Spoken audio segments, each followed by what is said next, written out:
저 선박이 지금 시장의 대세다라고 보시면 될 것 같아요. 동글동글한. LNG는 네. 마이너스 162도까지 온도를 낮추고 네. 고압을 취해야 되거든요. 우리나라는 LNG를 되게 많이 쓰는 국가입니다. 근데 저희가 대륙에 연결되어 있지 않기 때문에 저희는 천연가스를 이 기체 상태로 받아서 써본 적이 없잖아요. 그쵸. 그래서 항상 남의 나라에서 액체 상태로 해서 이제 수입을 하는데 거기에 이 배가 필요해서 그것 때문에 이제 니즈가 있었는데 그리고 조선도 잘 하니까 그래서 LNG 캐리어를 만들게 되었고 LNG는 막 해상에서 폭발해버릴 수도 있기 때문에 대단히 보수적이거든요. 이 선주들이. 경쟁사인 중국도 자체적으로 컨테이너 선박이 또 많이 필요하기 때문에 이제 열심히 따라오고 있는 상황이고요. 우리나라는 LNG를 되게 많이 쓰는 국가입니다. 근데 저희가 대륙에 연결되어 있지 않기 때문에 저희는 천연가스를 이 기체 상태로 받아서 써본 적이 없잖아요. 그쵸. 그래서 항상 남의 나라에서 액체 상태로 해서 이제 수입을 하는데 거기에 이 배가 필요해서 그것 때문에 이제 니즈가 있었는데 그리고 조선도 잘 하니까 그래서 LNG 캐리어를 만들게 되었고 그게 레코드가 지금까지 계속 쌓였는데 우리나라만큼 많이 만들어 본 국가가 없는 거예요. 일본도 LNG를 엄청 많이 쓰잖아요. 일본이 원래 전통적인 1등, 우리나라가 2등이었습니다. 수입 양 기준으로. 네. 근데 일본도 그래서 대단히 많이 만들었었는데 네. 일본은 지금은 LNG 시장 자체가 막 수입량 기준으로 막 성장세는 아니거든요. 그냥 고만고만한 수준이라서 그래서 예전 타입에서 조금 머물렀어요. 모스 타입을 주로 많이 만들었고 LNG를 이제는 이제 자기네 자국에서 필요한 것도 자기네 조선업체한테 별로 발주하지 않습니다. 왜냐하면 일본이 조선에서 점점 발을 빼고 있는 상태거든요. 아, 한국에다 발주를 내요? 그러면? 우리나라한테 발주하기도 하고 뭐 중국과 합작회사가 필요로 하는 LNG 캐리어 같은 경우는 중국에 발주하는 케이스도 있습니다. 근데 중국보다는 그래도 한국의 기술을 더 선호하거나 믿는 네, 거죠. 그렇죠. 그러니까 이게 안정성이 떨어지게 되면 이제 LNG는 막 해상에서 폭발해버릴 수도 있기 때문에 대단히 보수적이거든요. 이 선주들이.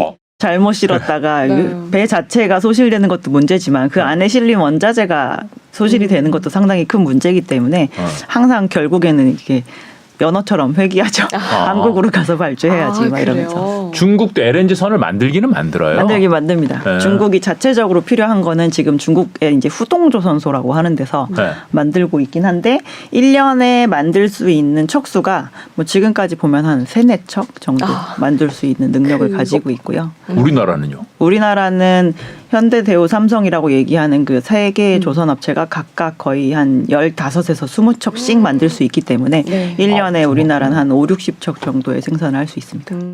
제일 많이 들어보신 선박일 텐데 이제 LNG 선박이고요. 네. 둘 다 LNG 선박인데 이제 오른쪽에 있는 멤브레인 타입이라고 하는 저 선박이 지금 시장의 대세다라고 보시면 될 것 같아요. 동글동글한 게 달려 있는 게 모스 옛날에 많이 타입이라고. 봤던 것 같은데 네. 저거는. 그래서 구의 형태로 원래 LNG 캐리어를 만들었었는데 저기 옛날이군요. 동그라미와 동그라미가 만나면 이 사이가 뜨잖아요. 공간이 손실이 그럼 되겠죠. 그 공간에 LNG를 실지 못하기 때문에 이 화물창을 팔각형 형태로 만든 것이 저 이제 멤브레인 타입인데 당연히 화주들은 뭔가 위험한 일이 생기지 않는다라고 한다면 더 화물을 많이 실을 수 있는 배를 선호하기 때문에 처음에 모스에서 시작한 타입이 멤브레인으로 결국에는 이제 갔다. 저게 더 고급 기술이군요. 그렇습니다. 네. 그럼 우리나라에서 주로 생산하고 있는 게 LNG 저 멤브레인. 네, 멤브레인 타입을 만드는데 저 네. 멤브레인 타입의 그 선박에 화물창에 들어가는 소재에 따라서 이제 저희가 저 옆에 써놓은 것처럼 마크 3 타입과 N596 타입이라는 타입으로 또 어려우시네요. 나뉘게 되는 네. 겁니다.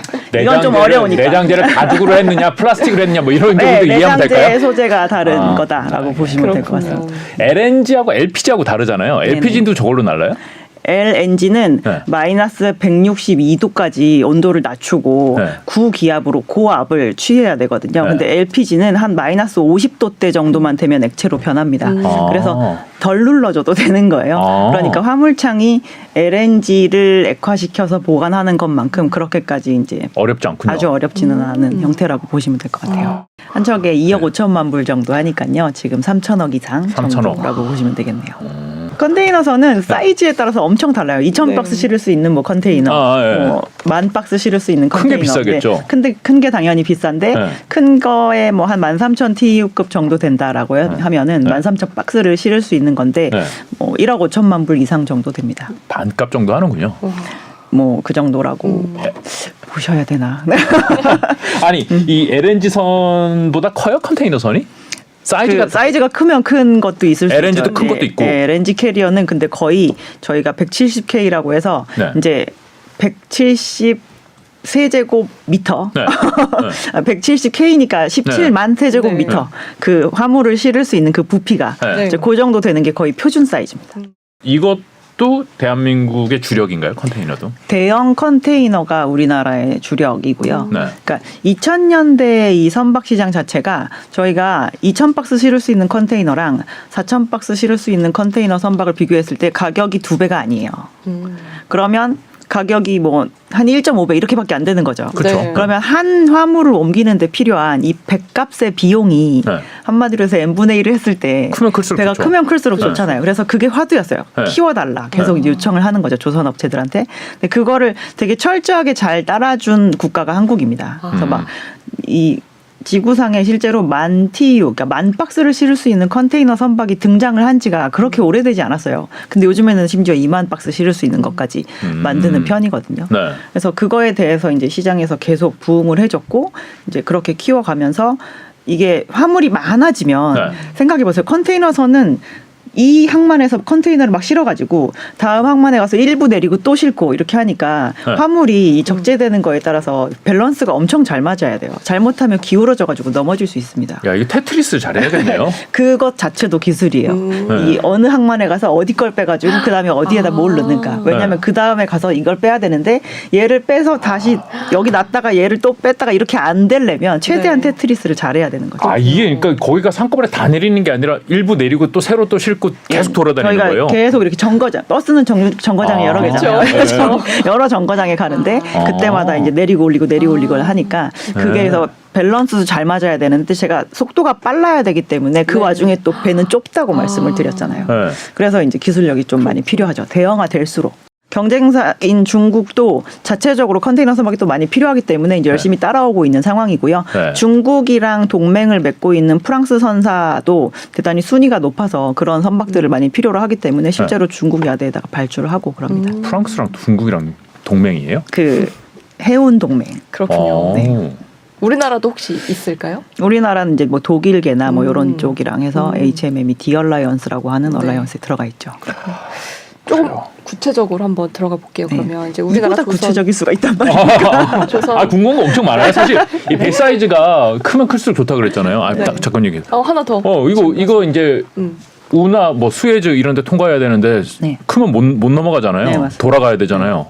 그러니까 그 크면 클수록 또 좋은 게 아니라 큰데 얇고 커야 되는 거 아니에요. 그래서 큰데 최대한 저기를 딱 지나갈 수 있는 정도. 네. 이제 그래서 배를 부를 때 사이즈의 이름이 되게 특이해요. 수에즈 막스, 파나막스, 파나마 운하를 지나갈 수 있는 최대의 사이즈. 오. 수에즈 운하를 지나갈 수 있는 최대의 사이즈. 아니 그냥 톤이라고 부르지 왜 그렇게 불러? 그건 지들 맘이죠. 일반적으로는 저희가 상선이라고 하는 화물선을 네. 주로 만드는 편이고요. 네. 이제 여객선은 그닥 많이 만들지 않고 있는 상태다라고 보시면 될 것 같아요. 여객선이 고부가 가치인 거죠. 여객선 중에서 이제 막 초대형 크루즈 저희가 네. 막 카니발이라고 하는 막 그런 회사가 그 움직이는 그런 크루즈는 고부가치 선이긴 한데 약간 개념이 달라요. 저희가 화물을 효율적으로 나르는 화물선과 네. 그런 크루즈선은 어떻게 보면 그 저희가 호텔 사업을 하는 그런 네. 개념으로 접근하셔야 되고요. 화물선은 이제 화물을 목적지까지 정확한 시점에 어떻게 잘 효율적으로 연료를 덜 쓰면서 가는가. 그게 이제 미션인 선박들이다라고 보시면 될 것 같습니다. 일반적으로 화물선의 큰 분류 그리고 저희가 주로 주요 선박이다라고 얘기를 하는 선박들의 사진을 제가 가져오는 것인데요. 저게 다 우리나라에서 만드는 우리나라에서도 만들 수 있는 화물선들입니다. 네. 제일 네. 왼쪽 상단에 있는 것이 이제 오일 탱커라고 해서 네. 저희가 기름을 나르는 배다라고 보시면 될 것 네, 같고요. 유조선이라고 네. 부르죠. 저희가. 아 유조선. 그게 쉽네요. 네. 그리고 이제 두 번째 있는 그림이 주로 이렇게 액체 상태가 아니라 네. 고체 상태인 그런 쓸어 담는 화물들, 예를 들어서 뭐 철광석, 네. 석탄, 뭐 곡물 이런 것들을 나르는 원자재를 주로 수송하는 드라이벌크라고 부르는 선박. 벌크선이라고 네. 많이 부르는 거. 네, 네. 맞습니다.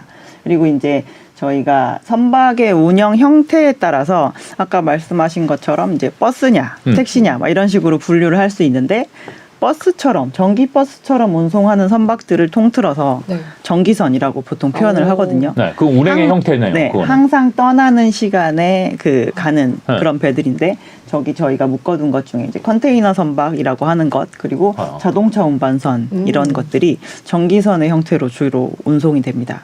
네. 저뭐 오일 탱커, 그 유조선 이런 건 정기적으로 다니는 게 아니에요? 그래서 잘 생각해 보시면 네. 저 유조선에는 네. 기름만 실어요. 한 네. 사람이 원하는 기름만 실습니다. 아하. 저희가 원베슬 원카고라고 표현하는데 한 배에 한 화주가 원하는 화물만 실리는 거예요. 네. 그래서 그 화주가 원할 때만 갖다 주면 되는 겁니다. 그렇군요. 그쵸. 콜택시를 부르듯이 저희가 그렇게 하는 아, 거고요. 컨테이너는 이 사람 저 사람이 다 보내는 거 모아서 가는 그렇죠. 거니까. 모아서 가기 위해서는 저 배가 저 항만에 언제 들어오는지를 저희가 알고 있어야 되잖아요. 그래서 시간표가 있는 거예요. 아, 제 시간에 항상 가서 화물이 실리지 않는다고 하더라도 제 시간에 출발을 해야 되는 그런 네. 형태인데 이제 그런 것들은 완성된 제품을 주로 세계 각지에 수출을 하고자 하는 그런 화주들이 주로 필요로 하기 때문에 저희가 컨테이너 선박이나 자동차 운반선 이런 것들이 이제 전기선의 형태로 운영이 되고 네. 저런 식으로 생겼습니다.